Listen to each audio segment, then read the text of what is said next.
Okay, we're going to have three players today. Marquel Dismuke will be the first, and then we've got Colin Miller and Wandale. So they're all here, actually, so we'll move through these guys pretty quick. But questions for Marquel?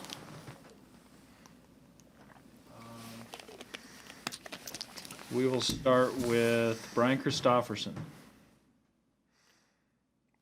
Hey, Markel. Coach Shenander was just talking about this when guys, have the football or like a quarterback did, and Cam Taylor-Britt hit him and got ejected. How difficult is that as a defensive back now to play the game fast, but with the rules as they are, knowing what can happen? How challenging is that? I mean, it's very challenging because it's a full speed contact sport. So when the quarterback decides just to fall down in the motion of a defensive back or a linebacker, somebody going to tackle him, that's already in motion. It's kind of hard to stop that motion when you're already in the motion. So, but you just basically got to keep practicing it on it and try to keep your head out of it. I mean, it's hard, but the rules change and we got to adjust with the rules. Yeah, I was going to ask that as a follow-up. I mean, the rules are what they are. So what specifically can you guys do to work with that? I mean, leverage, staying low, trying to keep your head out of it. And when it's a quarterback running the ball, just be cautious because you never know if they finna fall or keep running. Thank you. Sean Callahan. Yeah, Markel, I'm just curious, what is the level of motivation for you guys this week to play? I mean, obviously, last week was a bad taste in everyone's mouth with the loss to Minnesota. What is your guys' level of motivation to play a game this week? Level of motivation? We still got football to play, so I think everybody still had that motivation to go out there and go do what they do.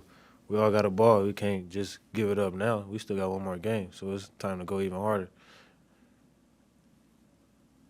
Steve Sipple, Journal-Star. When you look back on your career, Markel, how glad are you that you stuck around when you had to wait a while to be a prominent player in the program? I mean, the way had nothing to do with anything. I mean, it's all about patience and being humble over the time. You learn that when you go to college, so it's not like I was eager to play, but I was eager to get better. And once I got better, I see I could play. So that all of that plays into a factor. But it's your time. It's not your time when you think it's your time, but it's going to be your time eventually. How has this season been more enjoyable for you because you've been healthy? Compared to last year when you had to play through injury. Yeah, it's been very enjoyable. I've been enjoying every game. Not to worry about. Last year? Yeah, it was kind of tough, but I can't dwell on the past. Okay, thank you, Markel. You're welcome. Andy Kendi, KETV. Hey, Markel, what kind of unique challenge is it to face Noah Vedral, knowing that he knows a lot of what you guys do, but yet you guys know his game as well, if he plays? I mean, I don't think he's going to have any type of advantage because he still got to go out there and play football just like how we got to. He's going out there and studying our defense just like we're going out there and studying his offense. So it's all at the end of the day. It's still football at the end of the day. Joe Nugent, WWT. Hey, Markel, I'm curious what Colin Miller has brought to the defense after the injury, practices on the sideline. Tell me about what Colin's been doing here in the past few weeks. Colin's been great. I thought he was going to be down, and, sometimes with an injury like that, some people go into depression. But Colin's been great. He's been more enthusiastic as I ever seen him and more into practice and more getting people ready on the sidelines and being the hype man and having all the energy. When the energy is low, he was bringing the energy. So I love him for that, to just keep going and keep having the love for the sport. A couple more quick ones here. Mitch Sherman. Hey, Markel, what do you think that you guys have done, leaders on defense, older guys on defense, this year to set up Nebraska on that side of the ball for months and years ahead?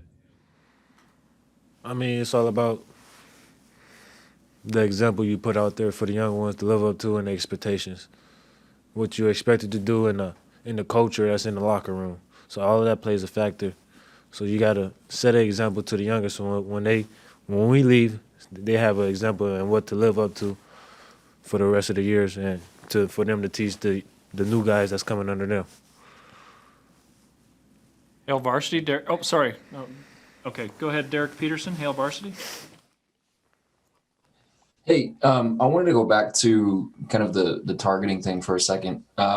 Eric Chinander was talking about the alternative of like guys going low, guys hitting guys in the legs, risking ACL, ligament damage, things like that.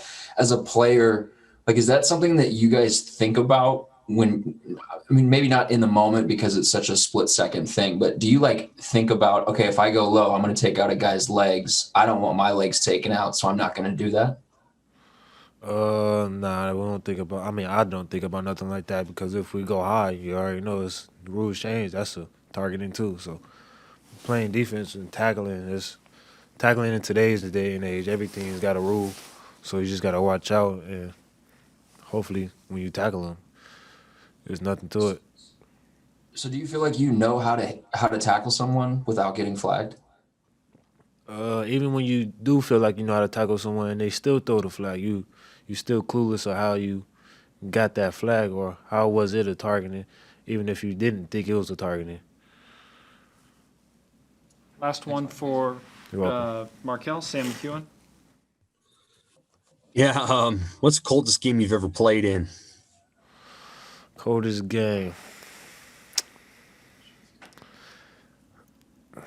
It's gonna be between Michigan State game and the Purdue game in 2017. Yeah. Do you like that atmosphere? It's gonna be cold at Rutgers at night in December. You like that? You feel like it's a toughness test, anything like that? I don't feel like it's a tough test. I mean, you feel it. I mean, but you feel it when it's hot too. So you still gotta play football. At the end of the day, Thank you. You let the cold get to you, then you thinking about the wrong thing. Some guys do let the cold get to them, though. You've seen that, I'm sure, in your career. Yes, you see that a lot, and it affects their play. You can't let the cold affect your play. You just gotta go out there and ball.